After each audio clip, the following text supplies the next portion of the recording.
നോക്കണം. നിങ്ങള് മുത്തുനബിയെ കണ്ടുമുട്ടുക എന്നുള്ളത്, മുത്തുനബിയെ കാണാൻ കുതിക്കുക എന്നുള്ളത് പ്രണയത്തിന്റെ അടയാളമാണ്. വഫാത്തിന്റെ സമയവും സല്ലല്ലാഹു അലൈഹി റസൂലുള്ളാഹ് മുത്തുനബിയെ കാണാൻ വേണ്ടി മുത്തുനബിയെ പ്രണയിച്ചുകൊണ്ട് മുത്തുനബിയെ കണ്ടുമുട്ടാൻ പോകുന്ന സമയത്ത് മുത്തുനബിയെ കണ്ടുമുട്ടാൻ പോവുകയാണല്ലോ എന്നുള്ള സന്തോഷത്തില് ആ മരണവേദന പോലും മറന്നു പോവുകയാണ്.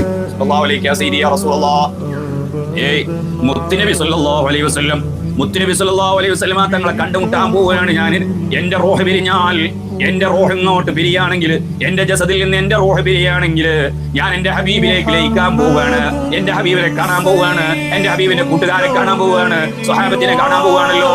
അതാണ് എന്റെ സന്തോഷമെന്ന് ഉറക്കെ പറഞ്ഞ ബിലാൽ റളിയല്ലാഹു അൻഹു. നബിയോട് പ്രണയം, പ്രണയത്തിന്റെ വാക്കുകൾ, പ്രണയത്തിന്റെ രൂപങ്ങൾ പഠിക്കേണ്ടത് സ്വഹാബത്തിൽ നിന്നാണ്, താബിഈങ്ങളിൽ നിന്നാണ്, ഹബീബിന്റെ ആശിഖീങ്ങളിൽ നിന്നാണ്. അവരെ ചരിത്രങ്ങൾ നമ്മൾ കാണണം, കേൾക്കണം, പഠിക്കണം. എന്റെ റസൂലുള്ളാഹിനോടുള്ള പ്രണയത്തിന്റെ മാധുര്യം അറിയണമെങ്കിൽ, നുകരണമെങ്കിൽ എങ്ങനെയാണ് അവരെ ഹബീബിനെ കാണാൻ കുതിച്ചത്, എങ്ങനെയാണ് ഹബീബിനോടുള്ള പ്രണയം ഏത് രൂപത്തിലാണെന്ന് കാണിച്ചു തന്നതും പറഞ്ഞു തന്നതും മനസ്സിലാക്കി തന്നതും അവരാണ് കേട്ടോ. അവരുടെ ജീവിതം എങ്ങനെയാണ്.